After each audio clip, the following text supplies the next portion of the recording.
Welcome to the golden era of arcade games. A time when we rode grifter bikes down to the local arcade, decorated with multicoloured tassels whilst listening to Michael Jackson's Thriller on our Sony Walkmans. This is, ladies and gentlemen, the 10 Pence Arcade Podcast. I'm Alex Crowley, and joining me today is my beautiful Adonis, the bald-headed biscuit maze muncher, Mr. Shaun Holly. Happy New Year, my friend. Happy New Year to you, mate. Have you had a good as Christmas as I have had? Yes. It was How very can you chill. tell? Mine are probably better than yours. Well, how can I tell? By looking at you, I can't. Maybe we can compare gifts. Oh, yeah, I didn't get a lot. You didn't get a lot. Did Santa not come and visit you? No, as a family, we don't buy each other gifts anymore because it was just stupid things like socks and candles and...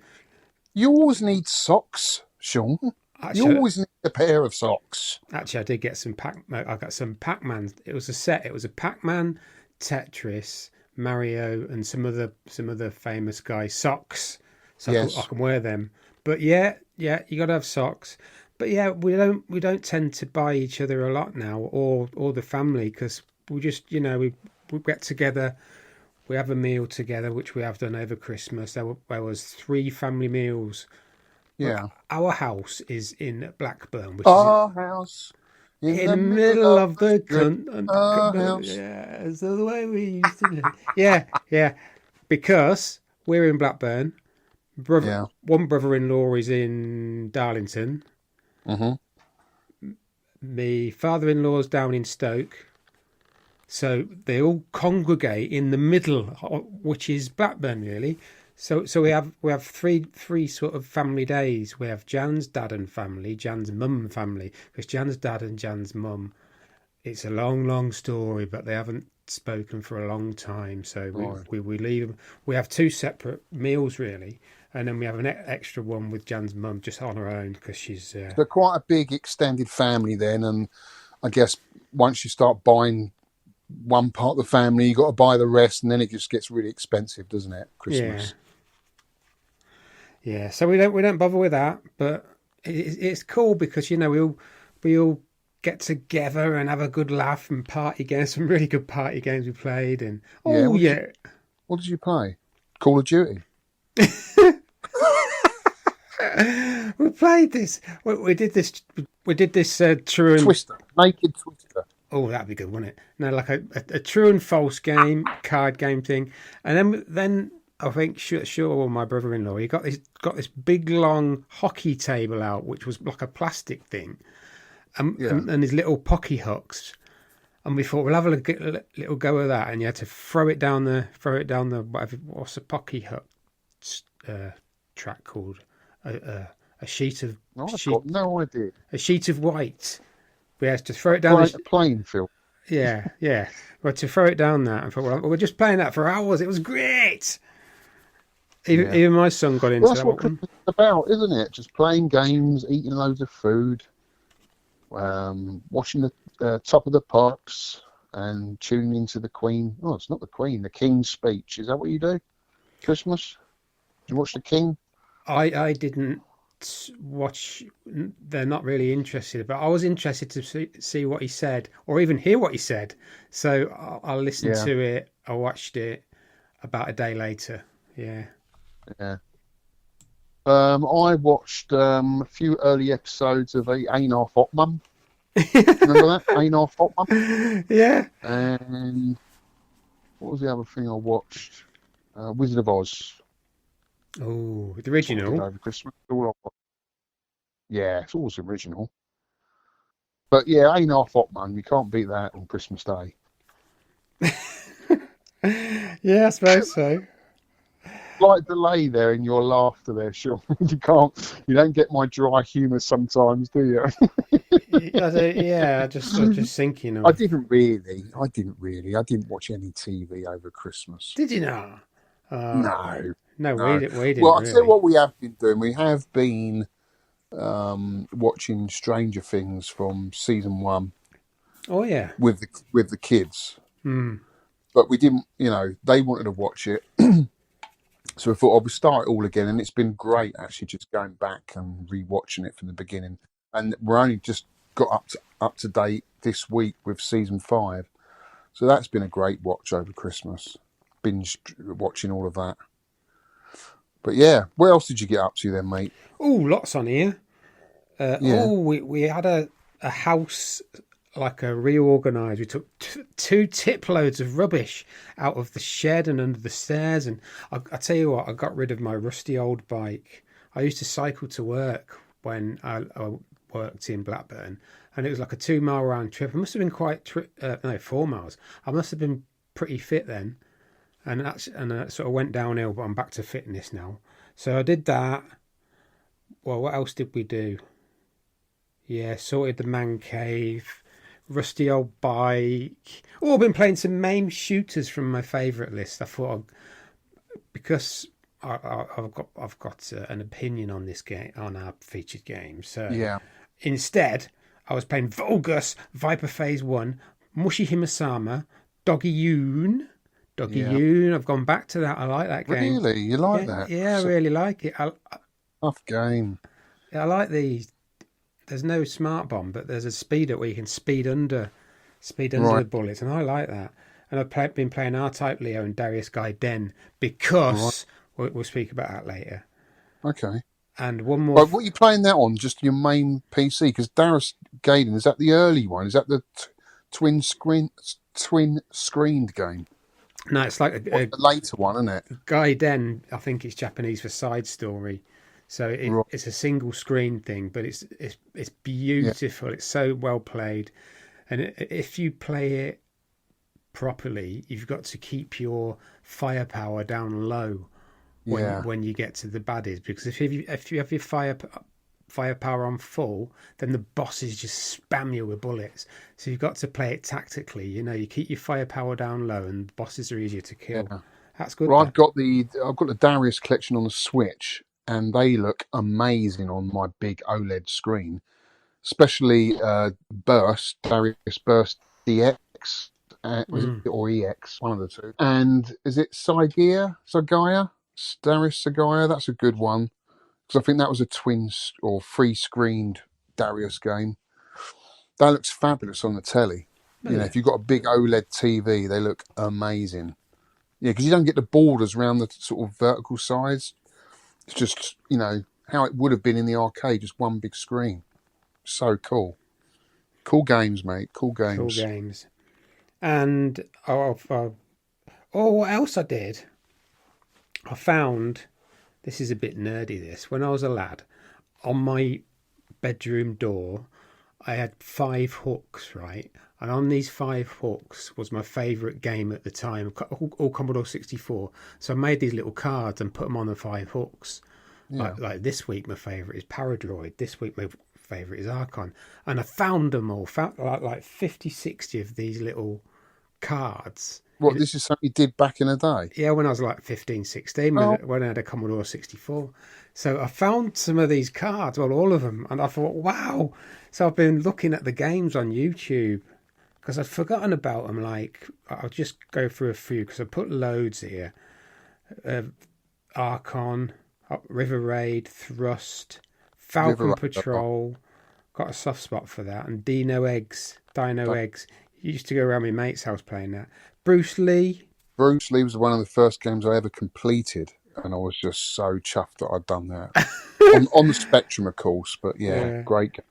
Thing on a Spring, which is still Charlie Farr's Avatar, the thing. Oh. Encounter, which is a really fast battle zone. Yeah. It's really fast. It's super. Paradroid, very famous. Uridium.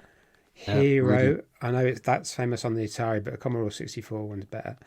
And the first game I ever got with a pack-in on a Commodore 64 was Mr. Wimpy, right? I remember that. And Mr. Wimpy was a simple dodge game to get across the screen, and the second level was basically Burger Time.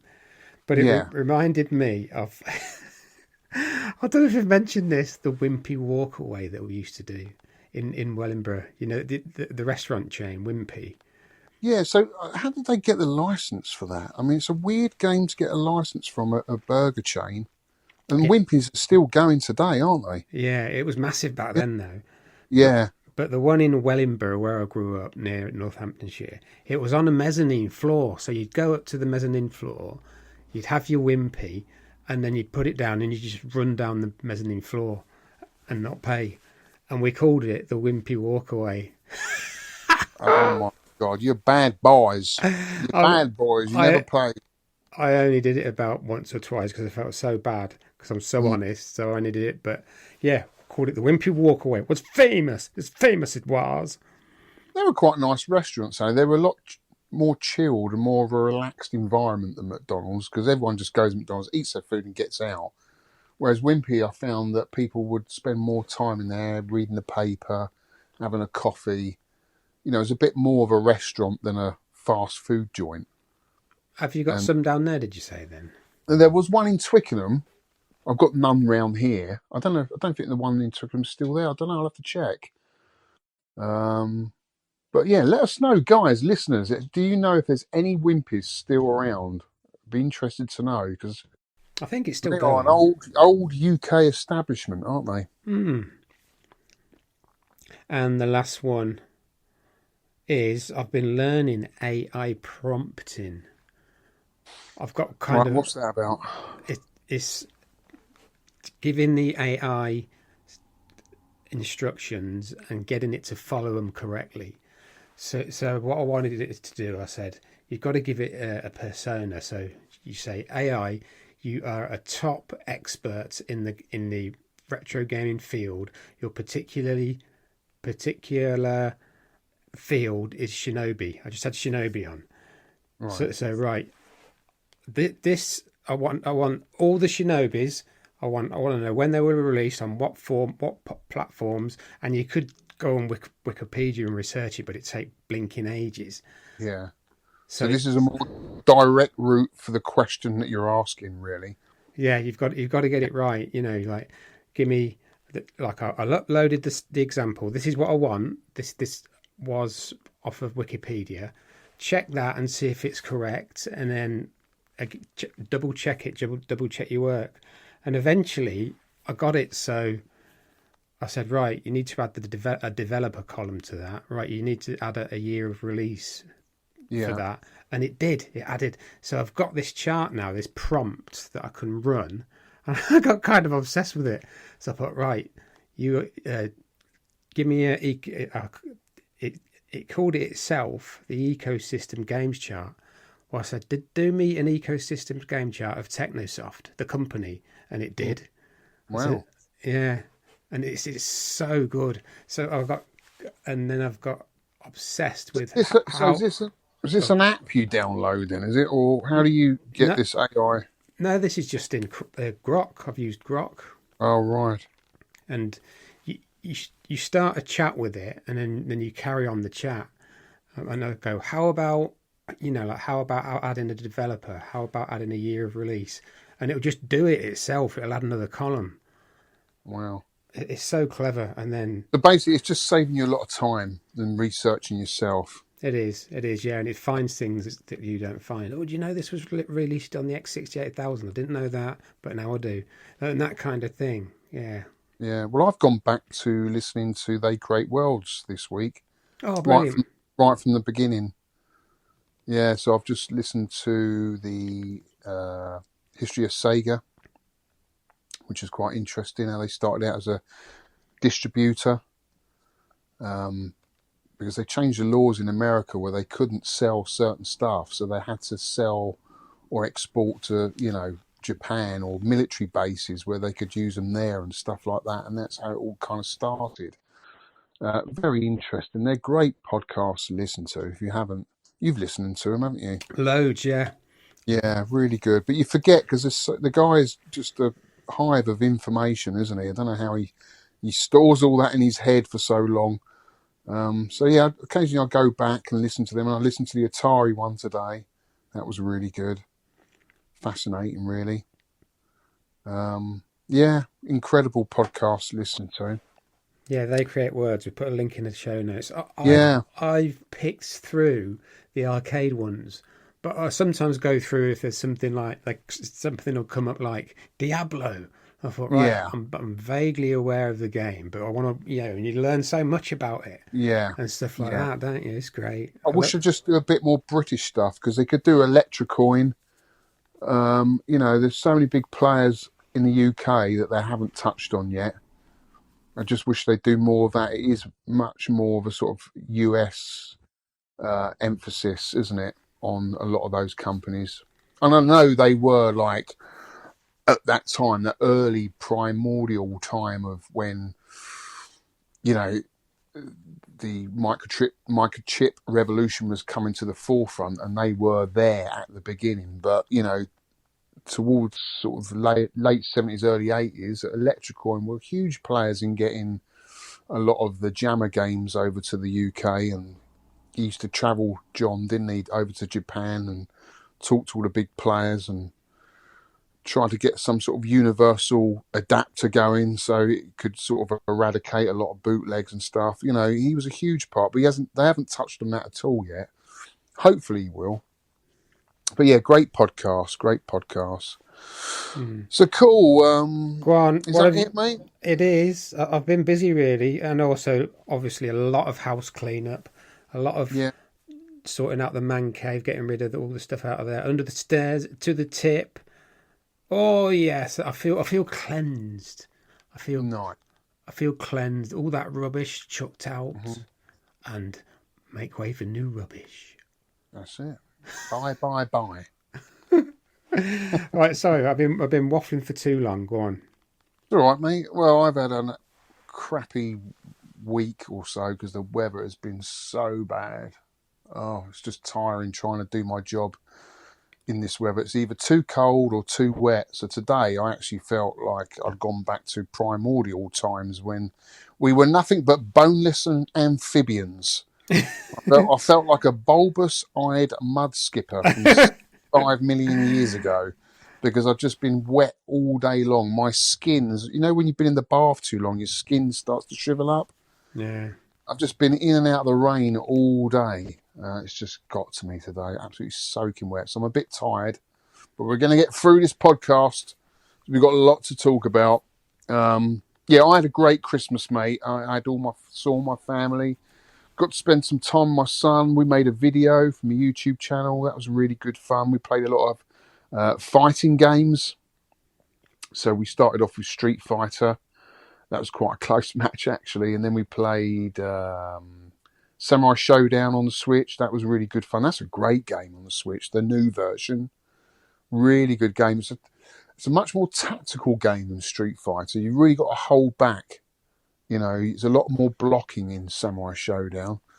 So, yeah, and he was quite impressed with that. So that was good. Then we played Smash Brothers, and then we played... Well, I tried to get Mark of the Wolves working, but it kept coming up with this game does not work in your region or something. No, it wasn't quite like that. It was something else. I thought it just needed a clean. I cleaned and cleaned and cleaned the car. It still wouldn't work. And then someone left a message in my YouTube video to say, change the region. And I thought, well, it's not a Japanese car. So anyway, I did. I went in there, changed the region, and it worked straight away. So I had to change it to USA, which I didn't know about. So that was a bit odd. Never had that before, but I was really pleased to get it working because that's an expensive car. And a really good game. Have you played Mark of the Wolves, Shaun?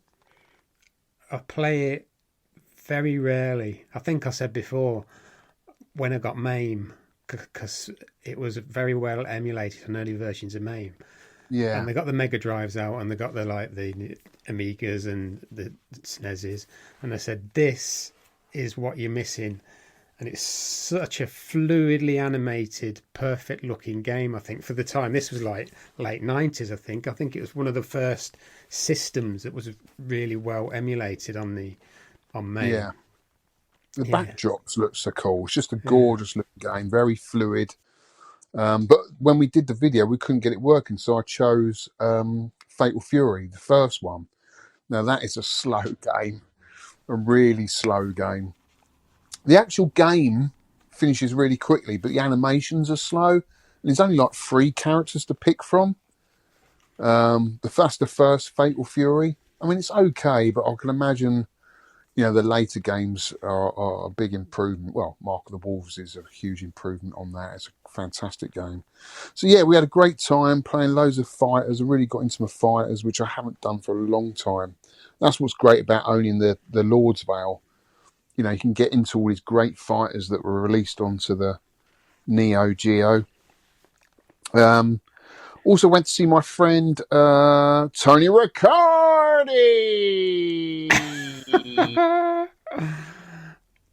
Went over to his house. Got invited over to his house to film a video and to shoot some pool. We had a game of pool, which was great. And we just basically, Ed came as well. Got to say, huge thank you to Ed for coming over and filming it. We just played some pool and just chatted arcade stuff around a pool table while shooting some pool, which is actually sounds like really boring, but actually it's a really good fun video. Just backwards and forwards talking arcade stuff, Had a few drinks in his bar. Yeah, it's really nice to see Tony in his setup.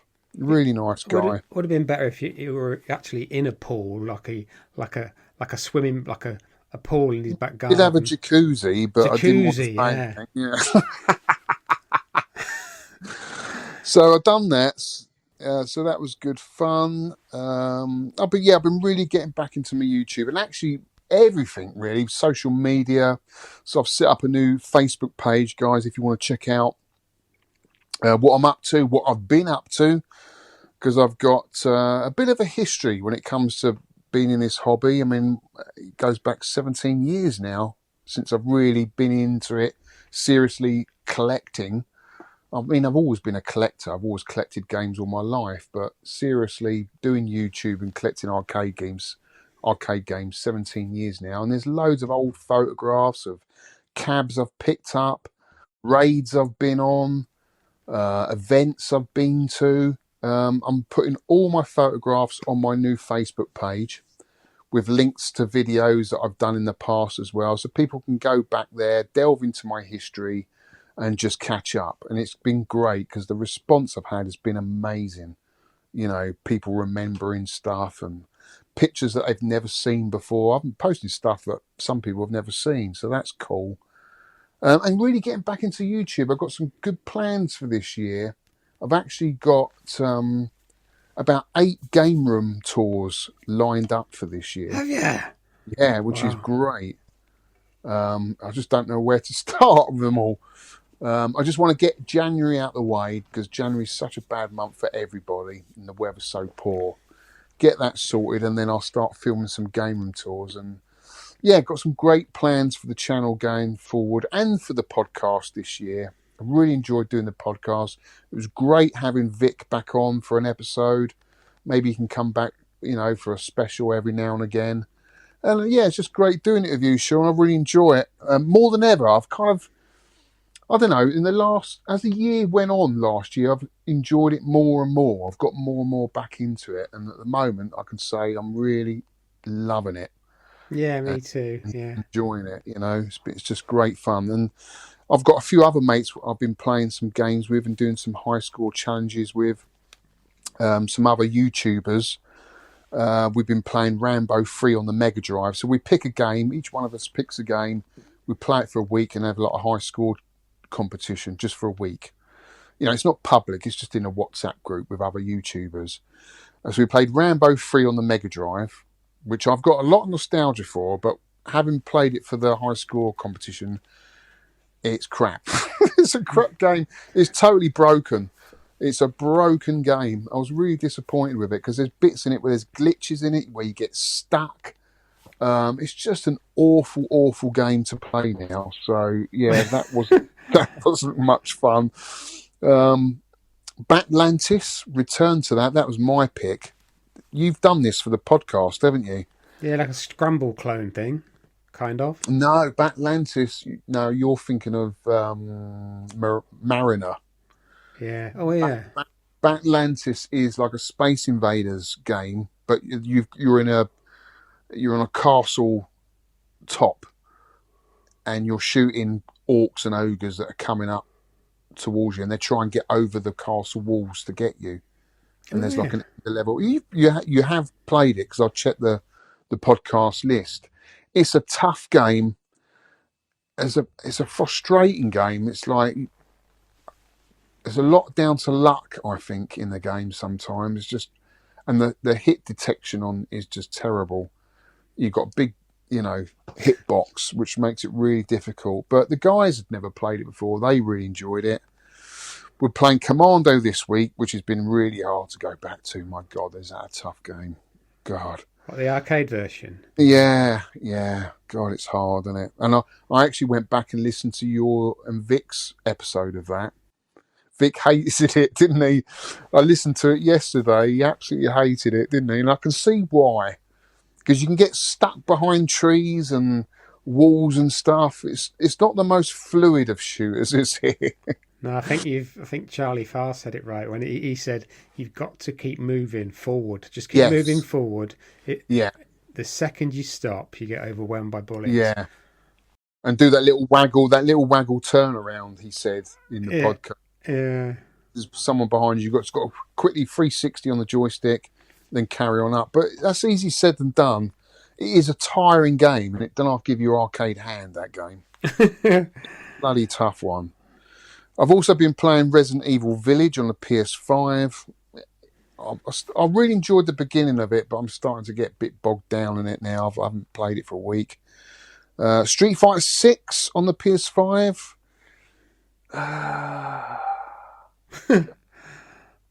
What can I say?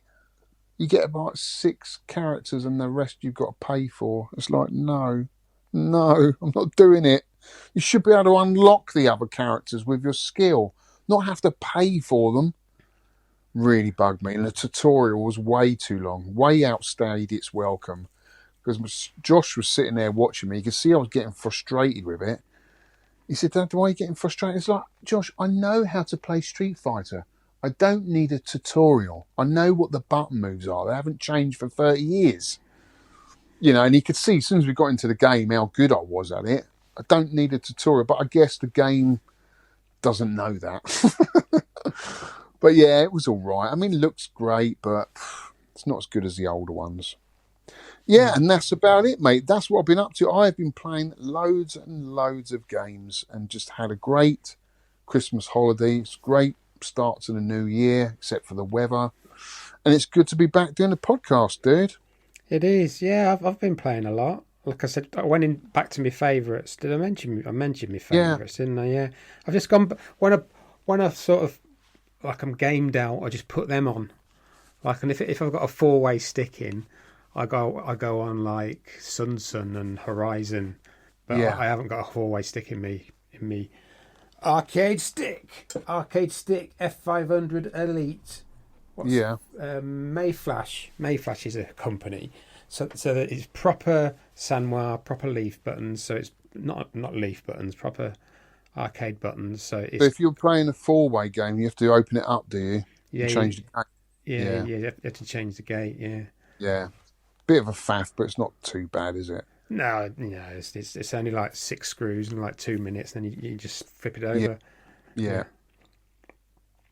Right. Right. Game room picks. We didn't get any game room picks, lads. Send them in.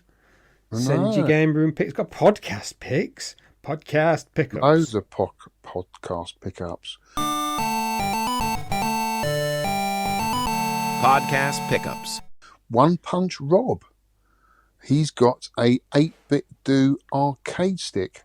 I wasn't getting on with controlling this month's game with a pad, so I brought one myself, one of these. It feels so much better. I might have to get one of them, Rob.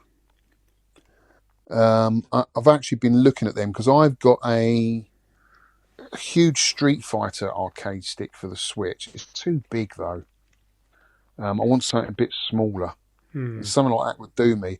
And then my friend, Red 7, Nick, who does our challenge, he uploaded a video over Christmas, and he's got one of those octopus arcade sticks, and they look so cool. They're not cheap though.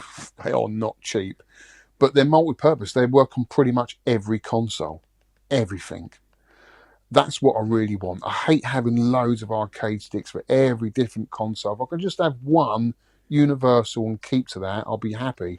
I've got my Sheikah arcade stick, which I love, for my SNES, and I could use that on the Mega Drive if I got SNES to Mega Drive adapter. I mean, that is the Rolls Royce for me. But for the Switch and stuff, I need something more modern, like you've got, Rob. That does look cool. Very, very cool.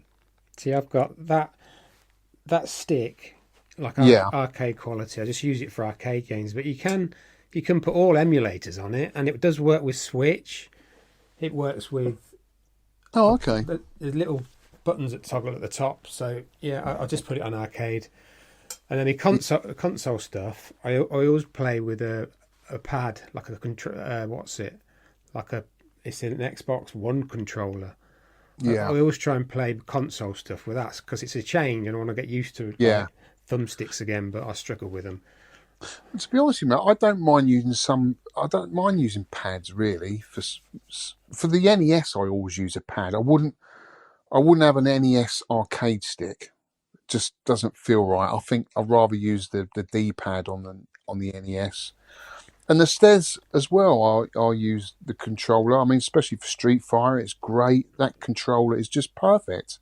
The shoulder buttons are just in the right place.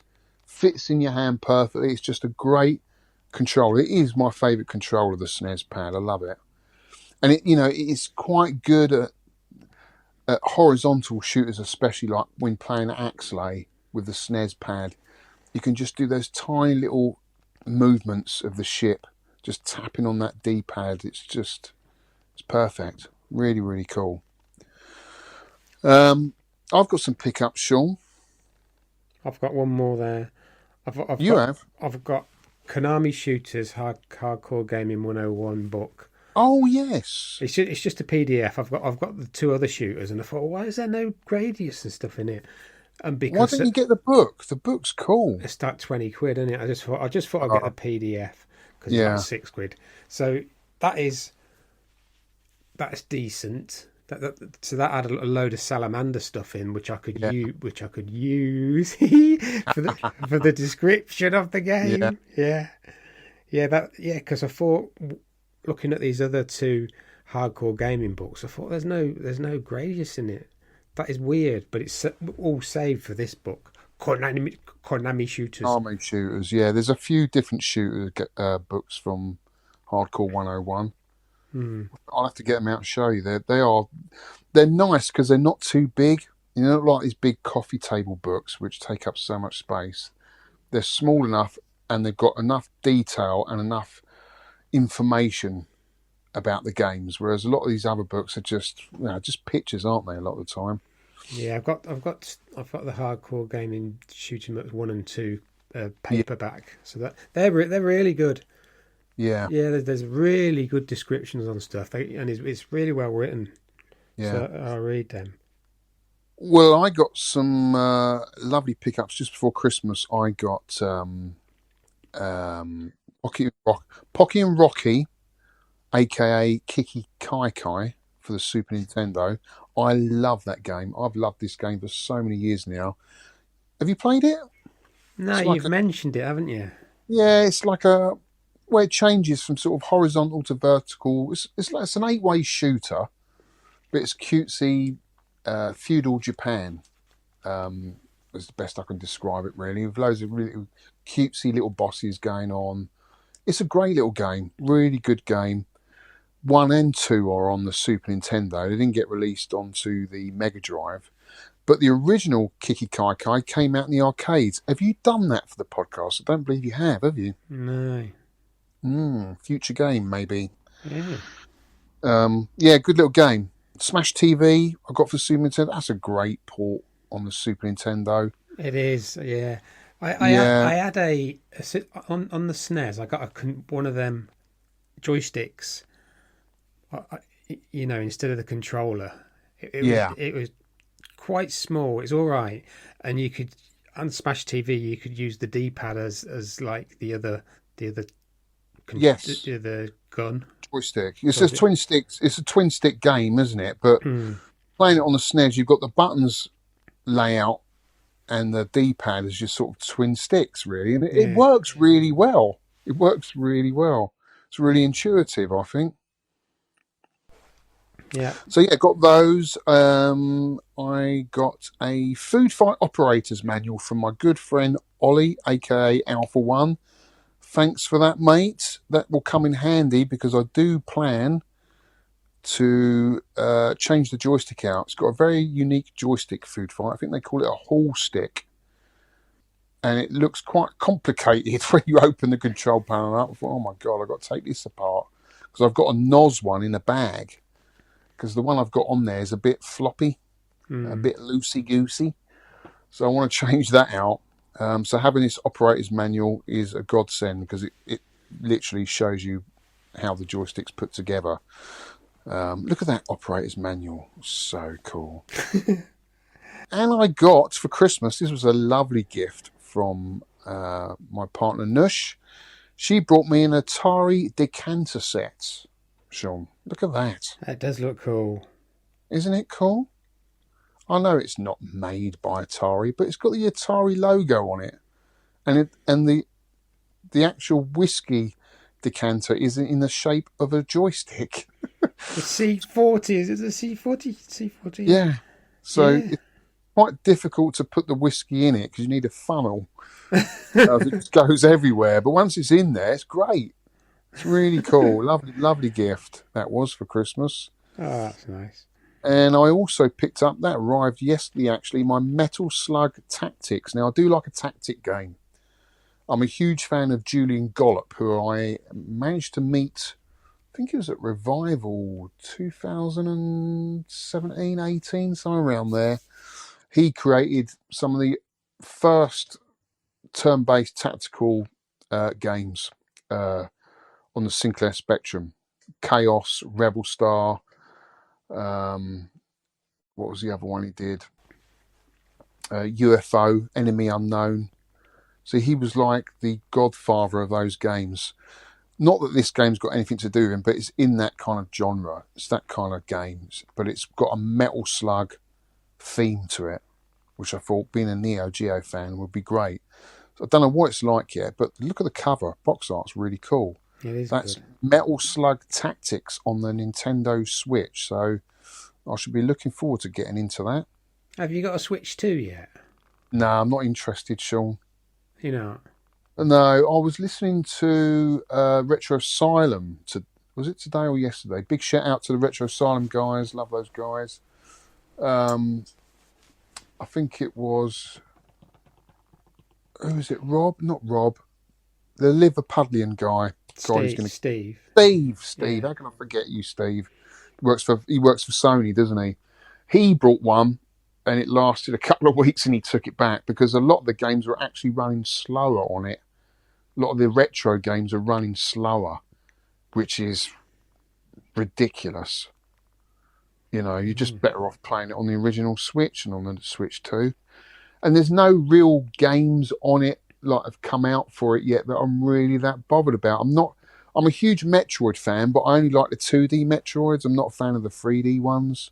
The Donkey Kong game looks okay, but I'm not going to spend, what is it, 400 quid on a new console just to play that? I don't know, it's expensive, isn't it? And at the moment, I'm really enjoying just playing arcade games, 16-bit games, 8-bit games. You know, I do play the modern game. Like I say, I played the Resident Evil Village. You know, and I played Elden Ring with my son. I do play modern stuff, but my passion is arcade stuff, really. You know, but I don't want to be one of these miserable old gits who's not interested in anything modern, because I generally do like modern games. It's just they're so time consuming, and the thought of spending a whole year playing one game is just a bit too much for me. You know, some of them just outstay their welcome a little bit too long. They're just too big. I think a 30, 40, 50-hour game is enough for me, and then I get bored. But anyway, that is my pickups, mate. Moving on now to shout-outs. Friendly shout-outs. Right, I don't go on Facebook really. I go on to post the podcast scores and sometimes a YouTube video, but I've not done many of them lately. But I saw on it that Shaun Tagster has moved back to the UK. Really? Yeah, why, mate? You kept that quiet? Yeah, what was the reason? I'd love to meet up soon with Shaun, because Yeah, definitely. because he's got the same birthday as me, 10th of November, and the same name. Yeah. So Well, imagine coming back now, this weather that we've got yeah, to the UK after from Australia. Yeah, Had he been out there long then? Do you know, Shaun? yeah, like maybe Yeah. 10 years, I would guess. Wow. I'll have to get on to him. Yeah. Yeah, I'll reach out to him. Well, hopefully he's coming to the Kong Off meet. Let's have a shout out to that. That again is in, what was it, February the 14th, 15th? 3rd of May. Oh, is it May? Okay, Yeah, we're a 3rd long of way May. off to get then. Well, not that far, but another couple of months. That's the Kong Off at the Arcade Club. Hopefully Shaun will be there for that. And anyone else that's going to come along, I'm going to film the whole event on the day, which would be good, and interview some of the guys that are playing, which would be cool. So yeah, I'm going to shout out Ed, who's been my cameraman on a lot of my videos. Big shout out to Ed. Thanks for doing all the camera work, mate. I really do appreciate it. It makes a huge difference to the vids. And I also want to shout out Ollie, aka Alpha One, who's always helping me source PCBs, games, and operating manuals. He's just the man. But cheers for that, dude. Right, feedback. Listener feedback. Niall Bullet, Dr. Goggles. What a cool name that is. I'm Niall Bullet, Mr. Bullet, from the Steve McQueen film. Good to hear Vic's curmudgeonly tones again, yeah? And Steve Powell, welcome back, Vic. So it went down well, that podcast, didn't it? It was a good little interjection, Yes. interspersing. One of them three. Yeah, it was one of them. yeah. Yes. No, it just felt natural, didn't it? It just felt natural having Vic back. Yeah, it did. We all gel so well. I guess the only apology would be our sound quality was a bit poor, because we did struggle with that, didn't we, for a bit, getting the quality right. Yeah, we ended up, I think, I found something called Clean Feed, which was audio only, and it was really good quality, but Yeah. it was, we got the echo off of it, and I think Yeah. it was out because you don't wear headphones, do you? So you speak. No. So it was sort of echoing your voice, and we couldn't sort it out. And then I remembered, I think, when he recorded, we recorded on WhatsApp, Yeah. and that went pretty well. But I think we were struggling with I sound think quality. Vic's voice sounded good, but ours kept dropping out, didn't it? And mine was a Yeah. bit muffled. So I think what I might do going forward when we get future guests on is to pay for the Streamlabs, because I think the quality on that's supposed to be really good. So, but anyway, it was a thoroughly enjoyable podcast. Just just sorry about the sound quality, but we will improve for next one, guys. Next up is Jason Barber. He says, great podcast as ever. Thanks for making me a member of the team. 10 pence. Very proud. Made my Christmas. I can now justify to my wife how creating the outro using AI was worthwhile after all. Much better use of my time than repairing the fence or weeding the garden. He did that at the 10 pence arcade. He did that. Yeah. Yeah, it's clever, isn't it? Very clever. Very clever. Very clever is AI. I like it. Rygar, congrats on another superlative podcast, gents, and very well done indeed to Mr. Berserker for his stunning victory in this year's High Score League.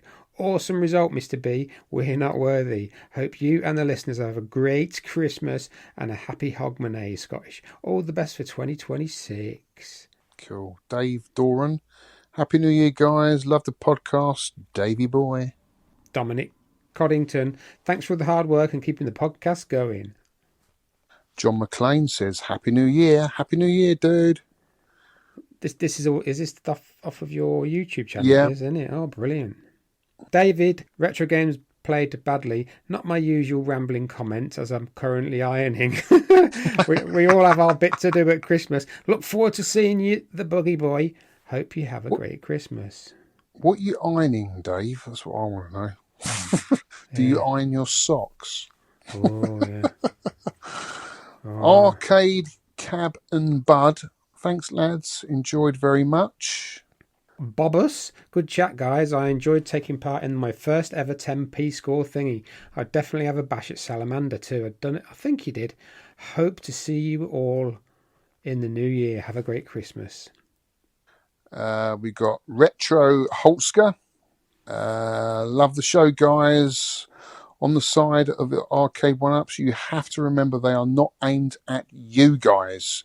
They're aimed at someone like me that is a big console gamer, collector, fancies dipping a toe into arcades, but has no clue on how to maintain them. They also offer the variety. The three I have over 30 games on, and I'm well chuffed with them. Really enjoy playing them. Had never played Dig Dug before, and that is the current game I'm hooked on. They all look cool in my box room, and being a bit smaller are space saving. They owe me $750 for the lot. Wishing you a Merry Christmas and Happy New Year. Well, dude, I think Vic was really just saying about the build quality of them and the lag in the last podcast. And although we all want you to play games, I'm always an advocate for everyone. Just play the game. Don't matter what you're playing it on, just play it. But if you're using poor emulation and there's lag, it could ruin the enjoyment for you of that game. And I think really just saying that, to get the best enjoyment, you don't have to spend a lot. You can get a Pi, which are really cheap. What are they, 25 quid? Plug in an arcade stick, and you can nearly get arcade perfect emulation. So yeah, I mean, I totally get it.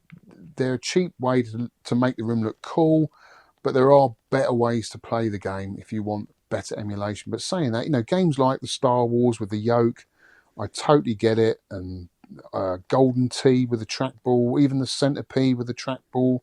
I know loads of people that have got them and they love them. And I totally get it. Totally get it. It wasn't a cuss or anything. I totally get it. Just talking about the lag, that was all. But thanks for the comments, mate, and we do appreciate that. As always enjoy reading the comments. I think I've only played a couple of one-ups, and I think one Tronad's got one, which was Star Wars, and that even though it's not vectors, it played really well, I thought. Yeah, they do. I mean, it's a some of them do. More modern one, maybe not so much lag. Yeah.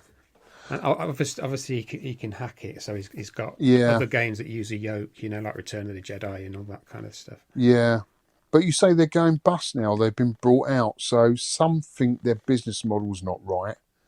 Either they flooded the market. I mean, a bit what Atari did in the sort of early 80s, flooded the market with too much, and then people have only got so much room, and then it's like, can't fit any more in. So it doesn't matter how many more you bring out, I'm maxed out. So yeah, I don't think they're completely bust.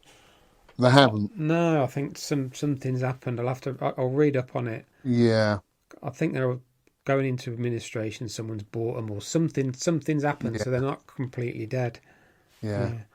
Oh, this one, Arcade Ages. I was talking about Plastic Man.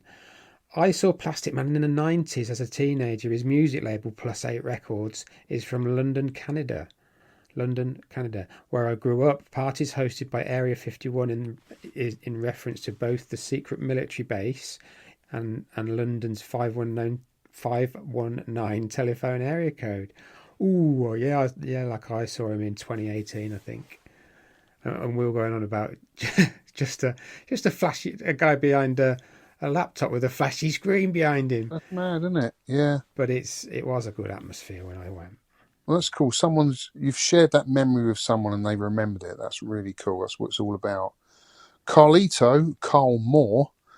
Hi, Biscuits, Shaun and Al. long-time listener to 10 Pence. Always look forward to listening to the latest podcast and learning more about other featured arcade games from the older episodes in between.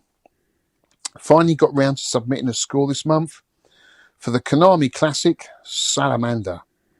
Had to cut short by a few days as I've substituted a week in front of the Mister for a week of Crazy Golf and Grand Canaria. Here's my thoughts on this month's game. Salamander. Graphics. Very well done overall, with attractive, bold bosses. Some of the collision detections seemed a bit questionable at times, maybe just me. Sound. Never particularly outstanding, especially when compared to the cheesy tunes and pew-pews of last month's Prehistoric Isle 2. However, pleasant enough overall.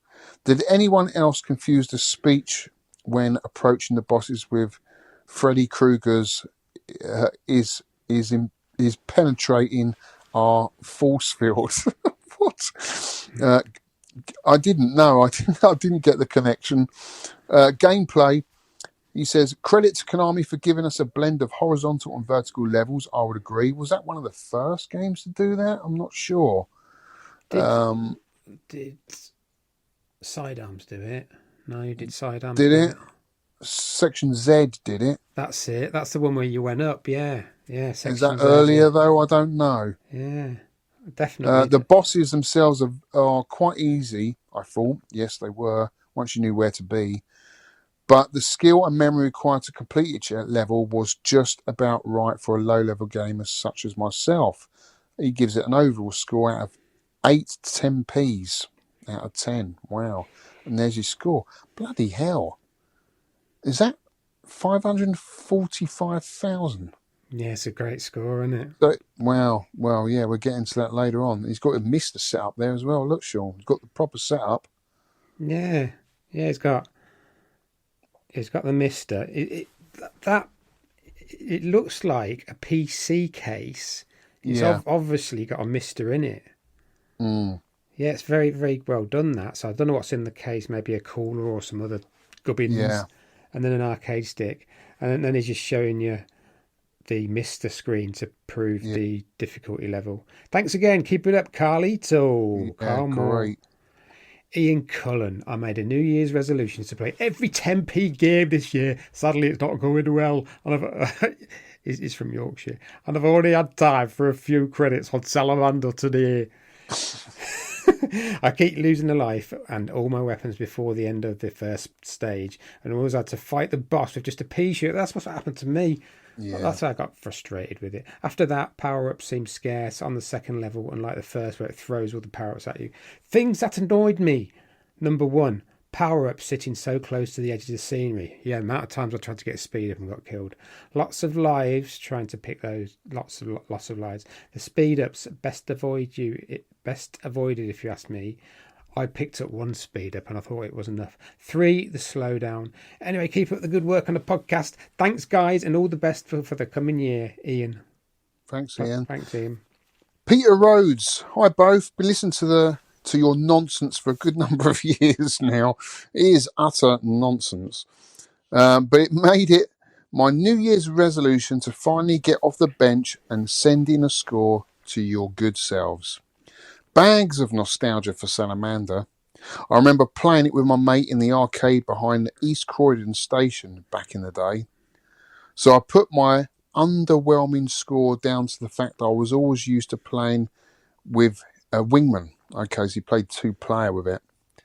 That's something you forget, isn't it? That it is a 2-player game. Mm. Still, love the game though. The challenge with the power drop off after you lose that first life remains a massive pain, but it's still a lovely little shooter. Thanks for introducing me to this classic and keep up the top waffle. Peter Rhodes. Cheers, Pete. Carl Birain. Happy New Year, Shaun and Alex. Have been following Alex's YouTube adventures for over a decade now. Wow. Which is hard to believe, and have been enjoying all the vault pictures on Facebook. Ooh. I'm curious, what do you think has improved in the hobby since you both started? What do you think? Oh, that's great. You know what? I always think we don't get enough questions because we've both done a lot. We've been to a lot of events and done a lot of things, haven't we? And it's always nice to get questions about, stuff. So, what do you think about what's improved with the hobby since you started? I was going to say events, but actually I think they've kind of gone back a step from events. I really enjoyed Revival, but that hasn't been around for a while now. And the events were a lot bigger, so I don't think they've got better. I think the community, I've got to say the community's great. And obviously the games that are getting released now, you get a lot of retro, I hate the word inspired because they're not inspired, they're just either platform games or shooting games from that 2D era. You're getting a lot of those type of games being released onto the Mega Drive, Neo Geo. Lots of. It's almost gone back to sort of like the early bedroom coders, where there's so many different people making games now for the Vectrex, Commodore 64. I mean, the community is huge. I mean, if you've got like events especially dedicated to like Crash, it just shows you how big retro is. So I think the community's better than it's ever been. What do you think, Shaun? Yeah, I think the big thing for me is obviously meeting everybody. Like I travel to all the events north and south, so I've got friends all over. But I think the emulation, Yeah, from what it was, like I remember like getting the original MAME, which had like 8 games with it, Pac-Man and Matrax and a couple of others. But the emulation, even without your Misters and your Raspberry Pis, yeah, I like them. The MAME emulation is absolutely brilliant. yeah, And how could you get them? Like, because now there's Tronads does a build for me, which is I think it's 10,000 games, mm, arcade games. It strips out all the not suitable for work, all the hmm. gambling, all the casino, strips all that out.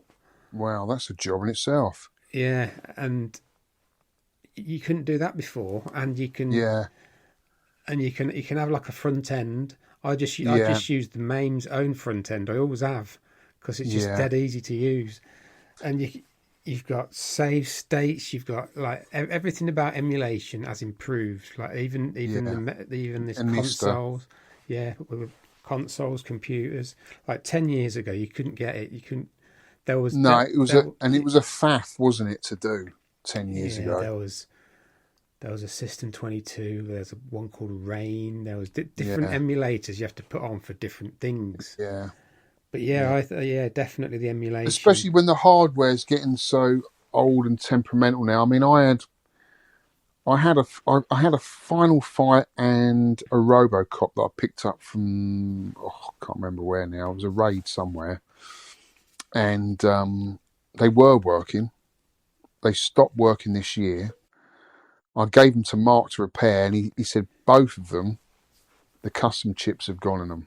So they're only good for spares and repairs now, really, which is a shame, Hmm. But and it sort of does question whether I should have any PCBs at all. I do. I mean, I do like having them, especially for my favourite games like Ghosts and Goblins that I want to complete this year. I want to do that on original hardware and some of my other favourite games, but I don't really want more than 20 PCBs now. It's just too much of a risk having them, I think. Especially when, like you say, the emulation now is that good. And it fires up straight away. It fires up the game that you were playing previously. So you don't even notice that it's emulating, just fires straight up, doesn't it? Hmm. It could have the original PCB. It looks that good. Yeah, I think you're right there, mate. The emulation is a good one. It's definitely got a lot better. It has. It has. It's also, there's always going to be things it can't do. Well, not like the big racing games and the big gun games. You just can't get that feel. No, Like no, but I think it does. yeah, you need to be sat in a cockpit with a big steering wheel, which are now available. You can get them. Yeah, Yeah. people So got loads of driving setups, haven't they? yeah. Anyway, Carl, thanks for that question, mate, and thanks for being a long time subscriber to the channel. I really do appreciate all your comments and your support. He just goes on to say, for me, it's the accessibility of all these arcade games. So basically the emulation, I guess. Being from the north and thus living in a shoebox, I don't have the space for large machines, but things like arcade switch ports, Evercade and MAME have made it so I can still be involved with the hobby without owning my own machine. Also, places like the Arcade Cup Leeds opening up nearby has also made the original hardware much more accessible too. Keep up the great work with the podcast. All the best, Kyle. Really appreciate it, mate. Yeah, you're right. I mean, there are just so many cheap and easy ways to play these games now. Yeah, like I said before, I've got three arcade clubs, all within like 50 miles of me. You know? Yeah. Right. Biscuit review. Biscuit review. Biscuit review. I don't know about you. Biscuit review. This is a bit weird. One wife got it for me. We make each other. We call it a care package. It's a bit of chocolates, socks. We make each other and then make the son one as well. And like more chocolates, like some non-alcoholic beer. What else did I get this year? Stuff. And in it was this Fox's Dubai style pistachio chocolate shortcake biscuits. That's a mouthful. Not so sure about these. They're like a pistachio flavour. I've had them. I like them. Yeah. I have had them. The kids love them. I think love they're pistachio. Yeah, I have You're not pistachio. keen? I have pistachio nuts for work. I have nuts and raisins a lot at work. But I don't know. It didn't float my boat. Them. They're just all right, I think, for me. Right.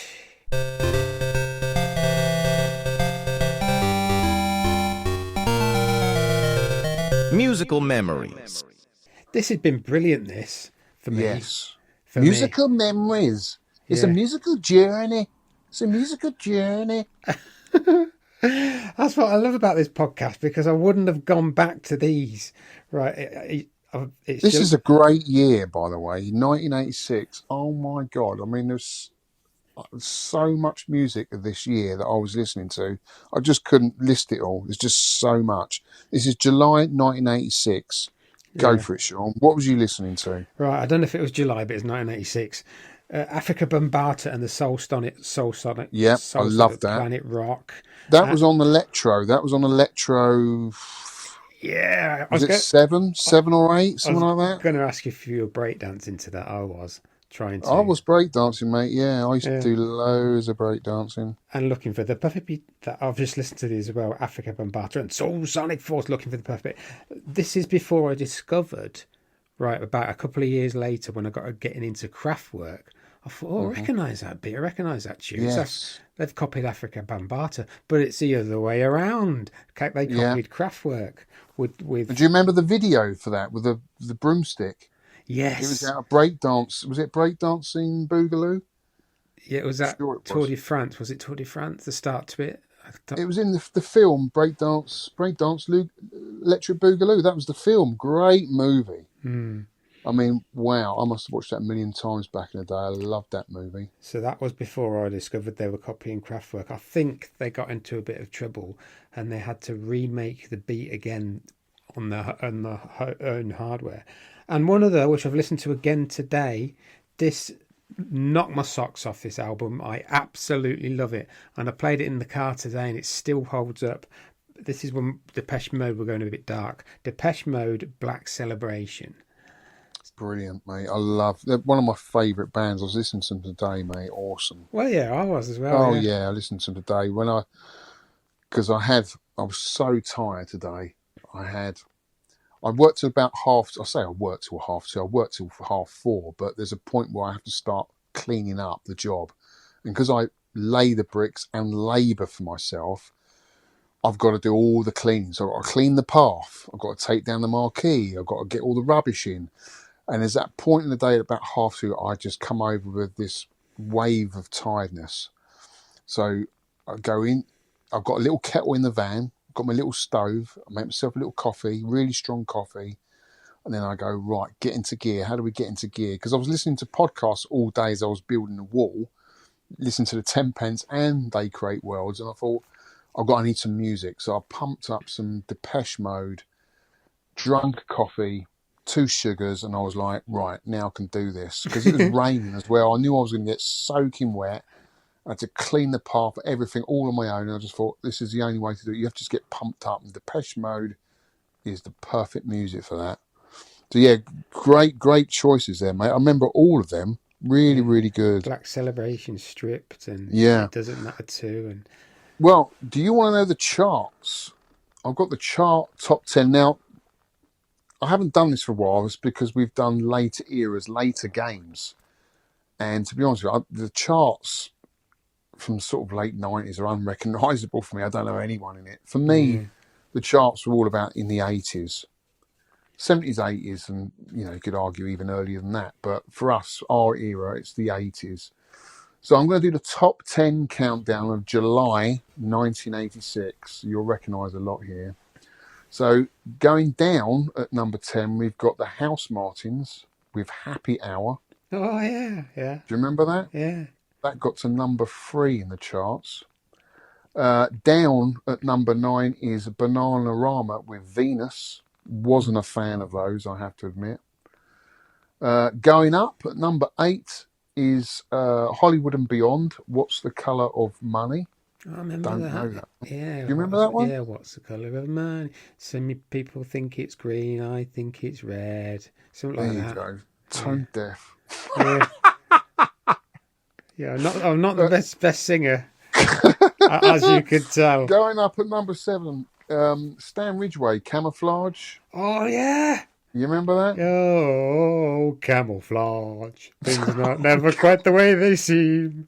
Yeah. Down at number 6 is Owen Paul, My Favourite Waste of Time. You're my favourite waste of time. Oh my God. It's supposed to be a harmony, Shaun. Oh yeah. Right, stop that. We're going to turn all the listeners off otherwise. Yeah, go on. Up at number 5 is UB40, Sing Our Own Song. Don't know that one. I'll probably know it if I hear it. So, yeah. Here's a good one. Number 4 going down is Sly Fox, Let's Go All the Way. Oh, let's go all the way. So do you know, with that one song, I know exactly where I was. So 1986 July. That means when that song came out, because I remember it in the charts, I was on a school trip to the Isle of Wight, and we walked into an arcade there at Ventnor, and I remember seeing Gauntlet for the first time. And all of my mates were into Dungeons and Dragons. We were massively into Dungeons and Dragons, and seeing this cab here. I mean, just seeing this cab for the first time. You didn't even know it existed. Didn't know it was getting released. Just to walk up to this game with Dungeons and Dragons side art and a game where you actually played it was just mind blowing. That's all we played the whole time for our holiday in the Isle of Wight. It was so cool. And that song just jogs all those memories. Moving on. At number 3, going down is Rod Stewart, Every Beat of My Heart. Up at number 2 is Chris de Burgh, Lady in Red. Red. I'll do the harmony. Oh God, that song wound me up. That is was dancing with me, cheek to cheek. 10 weeks at number 2 or something there. It says. My God. And number 1 is Madonna with Papa Don't Preach. Papa Don't Preach. Right, so that is your top 10. Deep. Papa If that hasn't brought back any memories, I don't know what will. Fell off a ladder. I will zip it. Zip it. My songs I was listening to was Aha, Hunting High and Low. I loved that album. Peter Gabriel, So, which I still think to this day is probably one of the best albums ever made. It's awesome. Oh, yeah. And the Smiths, The Queen is Dead. I love that album. I've never been into the Smiths. As well as loads and loads of other stuff. I won't go into it. I was listening to loads of music that year. Van Halen a lot. I love my Van Halen 1986. You like the hard rock sort of stuff, don't you? Oh my God. Well, I was starting to get into it, yeah. Bon Jovi, Slippery When Wet was released that year. Would you say that's hard rock? Or No. It's not, is it? It's more like stadium Van rock. Halen was considered heavy rock. Yeah. It was heavy rock, but they, people associate bands like that with their hits like Jump and stuff, but you go and buy the album, it's a lot heavier than that. They just had a few hit singles which people associate them with, but actually they're a lot heavier than that. I mean, Eddie for me was probably one of the greatest guitarists that ever lived. I mean, he was just so cool. He had that dirty, distorted guitar sound that no one's ever replicated. It was just nothing else like it, and it blew us away. He was everywhere. He did the solo on Michael Jackson's "Beat It," didn't he? Did he? They used his guitar solos in Back to the Future. Do you remember when he's got the cassette player and he's putting the guitar sounds into the guy's head? I mean, Van Halen was just everywhere. He was so cool. And Davey Roth was, my hero back then. I thought he was one of the best front man ever. But anyway, I'm going on. I love that era for music. It's so cool. So cool. So cool. Anyway, moving on now, Shaun. Feature game review. This game. Featured game review. There's some things I've looked at there. We'll put them in this. There's 2 playthroughs and a strategy wiki. Put them in show notes. Yes, Salamander. This is Mr. Marlon's choice. Konami, 1986. 8-way stick and 2 buttons. Firing missile. Right, I have pilfered a bit from that hardcore gaming Konami book, and I've crushed it down a bit. Taken bits out. Salamander was released a year after the original Gradius, and because it's in the same family in it, and 2 years before Gradius 2. It isn't quite a sequel, but it has many of the same elements, and some of the mechanics are vastly different. Can I just stop you there? Yeah. Wasn't Gradius a follow-on from Scramble as well? Was it? Because they are similar, aren't they? Could have been, couldn't it? It was. So Scramble was the original, then Gradius, then Salamander. That's kind of like the timeline. Yeah, sorry, go on. Yeah. The basic weapons are the same. Missile, lasers, options and shields. There's a new weapon, the Ripple laser, which later became known another Gradius mainstay. So the two sort of IPs sort of intertwine. There's a synthesized voice that announces the name. That's quite cool, isn't it? The names of the weapons. So you got speed up. There's only 6, so it's nice and simple. Speed up. Missile, multiple. That's where you can have multiple lasers or multiple ripple lasers. Then the force field, which you can shove on the front of your ship, which can. Do you know what's better then, the laser or the rippled laser? Do you think? It depends what bad where you are. Yeah, right. I preferred the blue laser because it's more accurate. Yeah. Right, the biggest difference is how these weapons are obtained. The weapon selection bar has been removed, but it is still in the Japanese version. Where you that annoyed me. Yes, I know, the little boxes at the bottom. Go along, collect so many, whatever they were, and then you press the button quickly and get like your double or whatever. The enemies simply leave behind random power-ups and you can pick them up instead. 6 stages in total. Right, I've cut this right down. The first stage takes place in a huge biological monster where you fly past a set of chomping teeth and into its body. The second stage is a vertically and horizontally. It's quite not unique, but it has been done before. Second stage is a vertically scrolling asteroid field and introduces a recurring enemy, the Tetran, which is similar to Big Core Boss from Gradius. But it has 4 multi-segmented arms. Oh, that's a spinning arm thing. Third stage, this is one that got me until I watched a playthrough, and then understood it. It's too late then. Heavily resembles the first area of Gradius, complete with the same graphical style.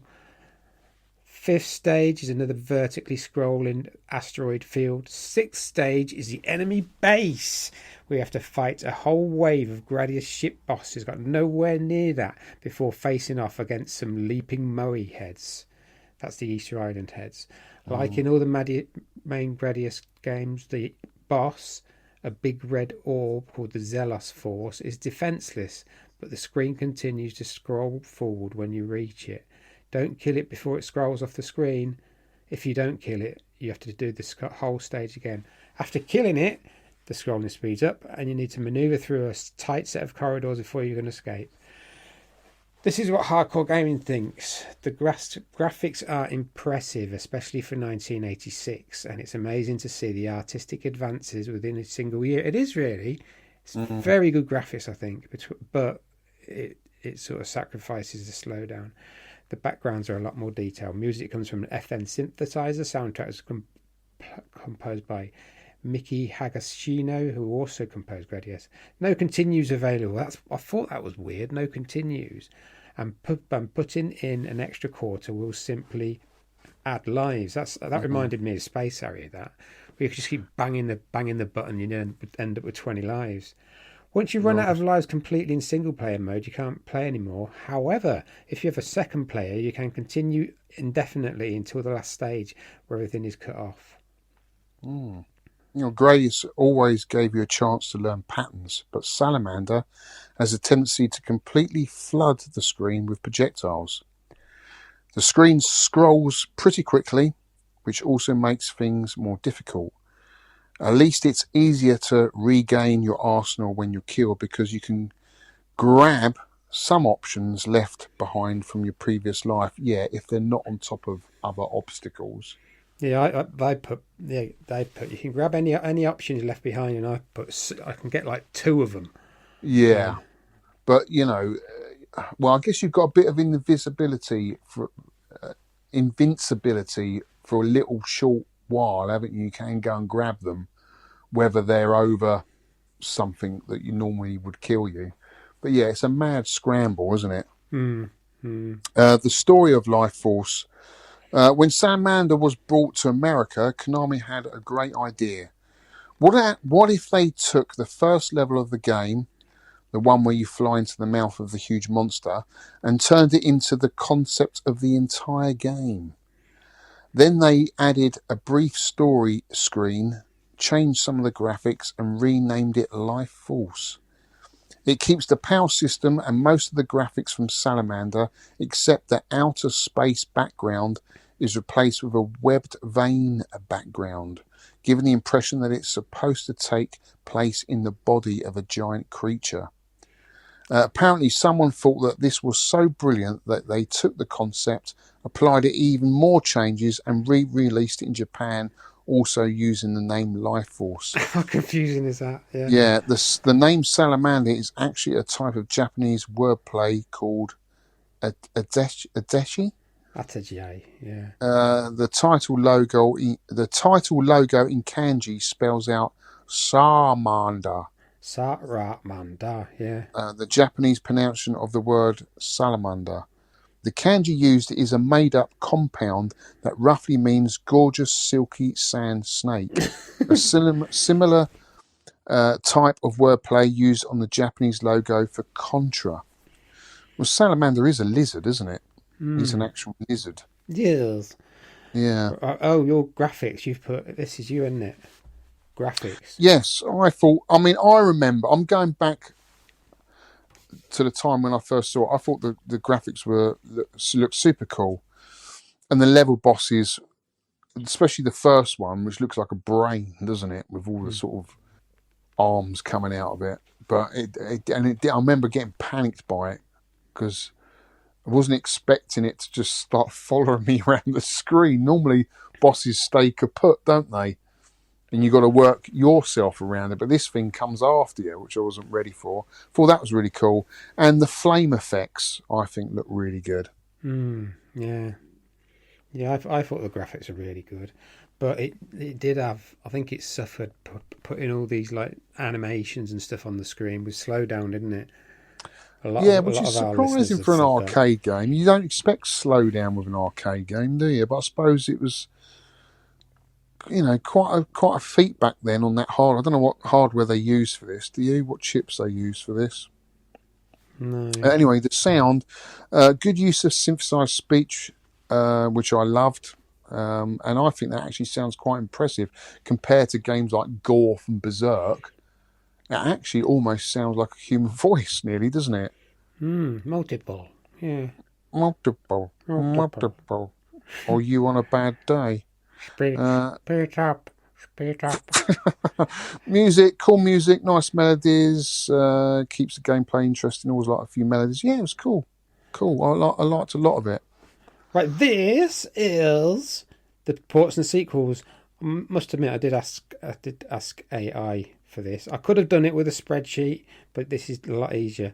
Right, the first release was Salamander, aka Life Force in North America. Very confusing. Japanese title Salamander, released 1986. Developer Konami. It was on all these platforms: NES as Life Force, MSX2, PC Engine, PS1, Saturn, Switch, Arcade Archives, X68000, which apparently was a perfect version, and home computers. Then you got Salamander 2, which was 10 years later.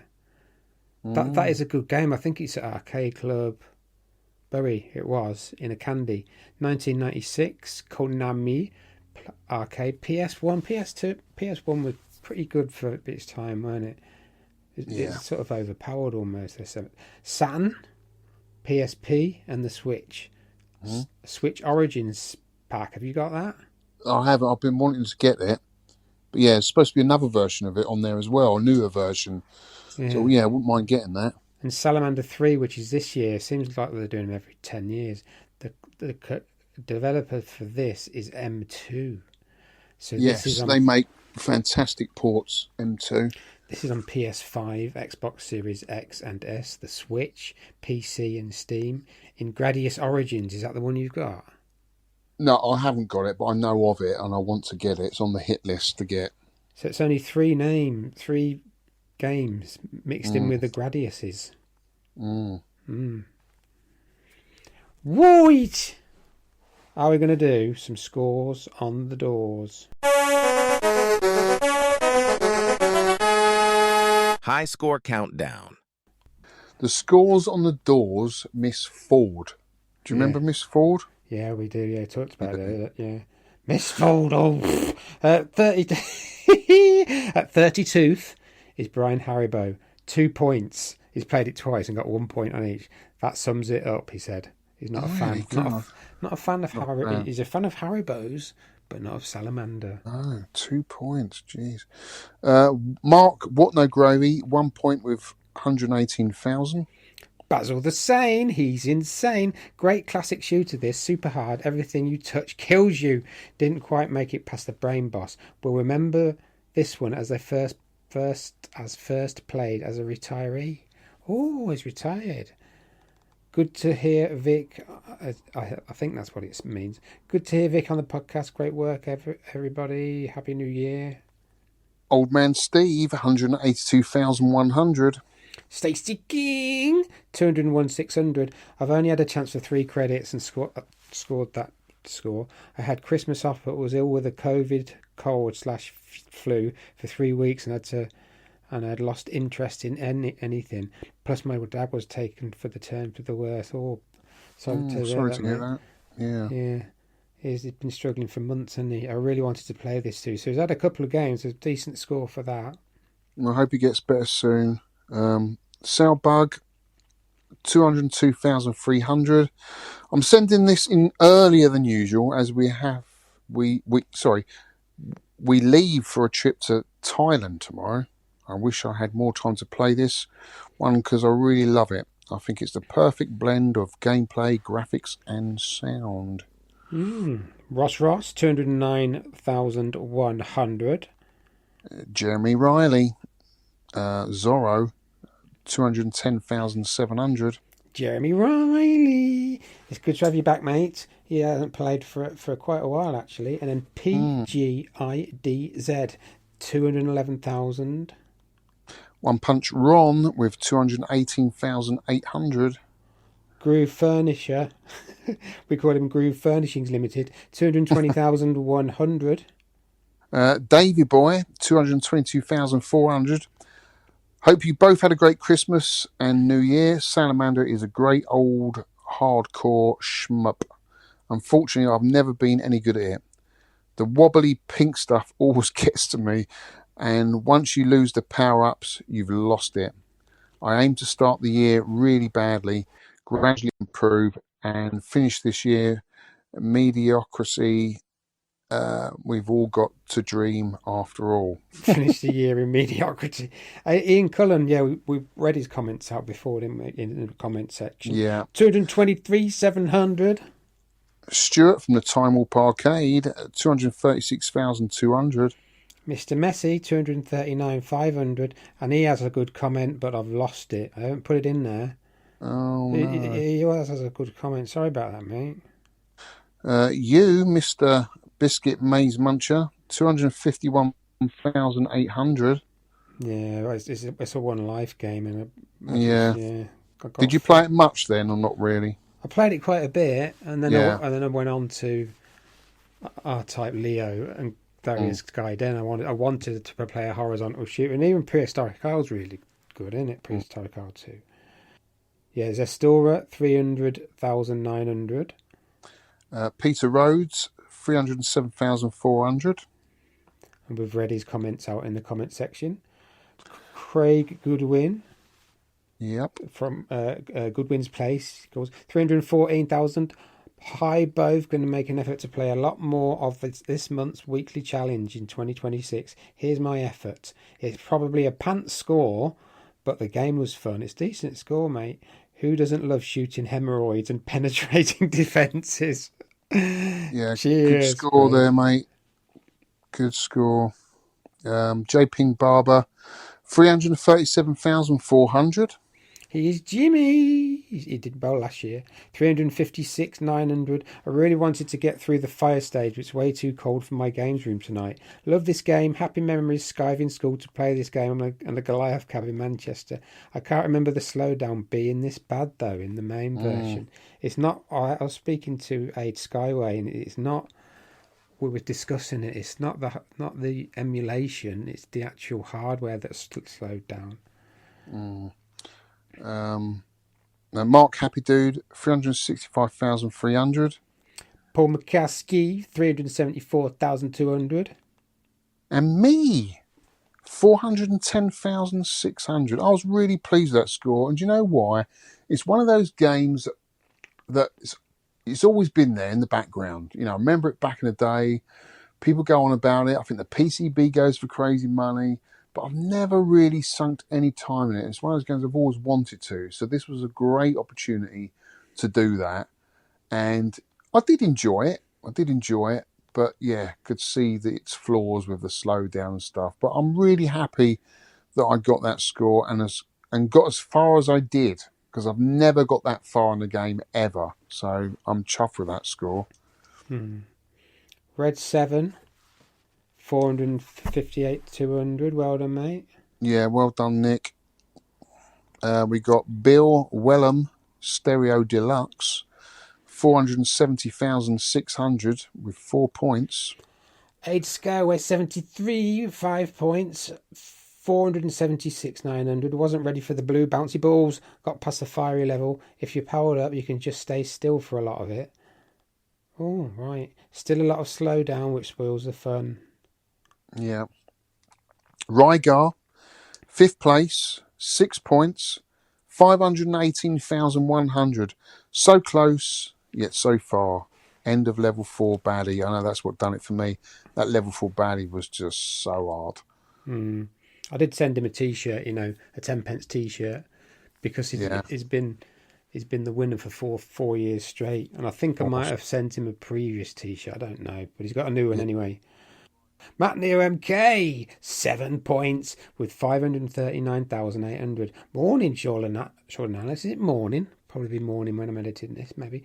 After quite a break from submitting scores, time to jump back in. A nice shooter to start the year, though Vulcan Venture improved this franchise for me. Vulcan Venture's quite cool, isn't it? I'm a fan of this over Nemesis Gradius. Nice visuals and sound, and yes, there is slowdown, but you live with it. It can help. Made it to level 5 for the first time after a short session, so that will do for me. Ooh. Nice score, mate. Number 3, Carlito, Carl Moore. We've already read your comments out, mate, but you got 8 points with 545,300. And then second, Mr. Berserker with 9 points, 579,500. I stand by my previous comment about Salamander. They all have a banter on X. It's excellent. It's non-stop. Yeah. At number 1, this month's winner is Mitsuyama Stephen Bell, 10 points, 711,500. Happy New Year to you and the listeners. My score got me close to the end of stage 6, but I could never complete it. This game has great sound and graphics. The flames on stage 3 look as good today as it did in 1986. It's a shame about the slowdowns. That's what I thought. The flames look awesome, don't they? They really do look cool. Yeah, he's going to be a good. Well, his scores are getting better and better. He's going to be a major. Awesome. He's going to be a major player this year, I think. Right, how many 10p's, mate, would you give this? I would give it, back in the day, I would give it, I think I'd give it 6 of me hard-earned 10p's. I always saw it in the arcades. It was always there. It was a very impressive game.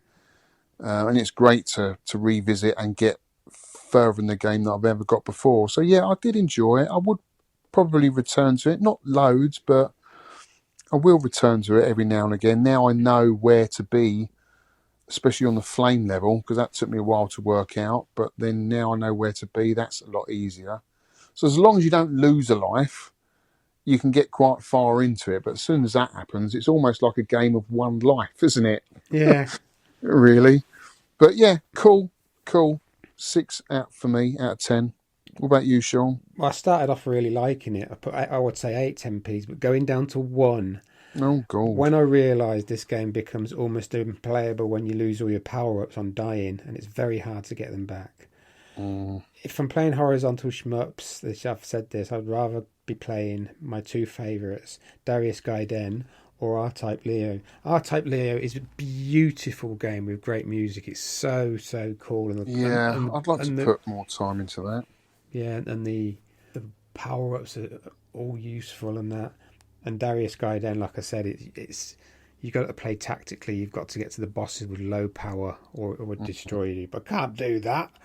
I like to pick up all the power points. There's loads of hidden. So you do like some horizontal games then? Yeah, There's I do. a few Yeah. favourites. Yeah. But I do prefer my verticals. Yeah. Next show's game. Next show's game. This is your pick, and I think it's going to be a good one. I think so. Again, another game I remember fondly in the arcades, but have never put that much time into it. Might have dropped a few 10p's in it back in the day, but haven't played it for a while. It is Sega's Congo Bongo from 1983. You played this one, Shaun? Yeah, I've played it quite a bit and got frustrated with it. It's on the 61 as well, isn't it? Is it? It's not a 4-way, is it? But it's not a. I have to check. I would imagine it's a 4-way. I would have thought. You reckon it could be? It's sort of an isometric game like Zaxxon, isn't it? But it's a platformer. Yeah, I'll have to check it. Yeah. Anyway, the ROM is just simply Congo. These are all default settings. I've been checking around the internet. Lives 3, difficulty medium, bonus life at 10,000. So it sounds like you only get 1 bonus life. I think that's hard to get that score. Yeah, so it's ROM Congo, Congo, lives 3, difficulty medium, bonus life 10,000. And they're all default settings then. Deadline for your for your score submissions. I get my words mixed up as I get older, so I just make like sounds and try and wing it.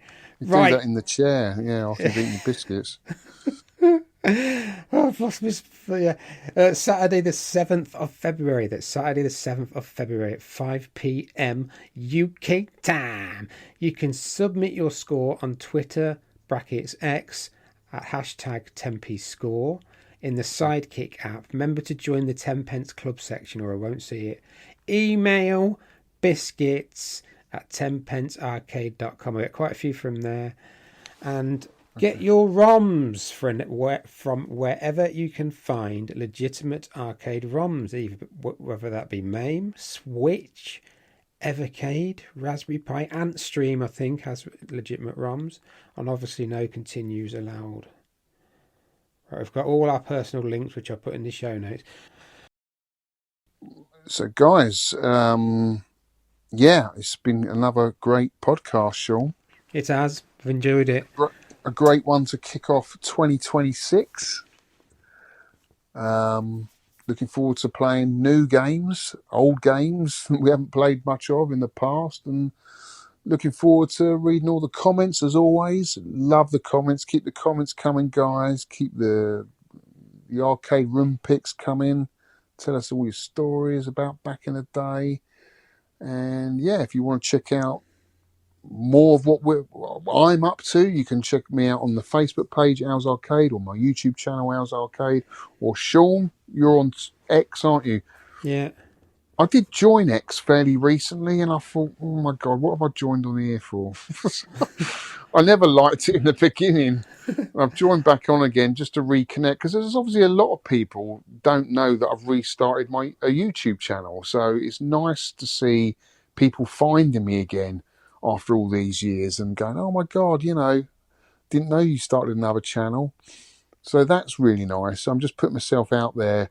And it's just nice reconnecting with old subs from my old channel, which is great.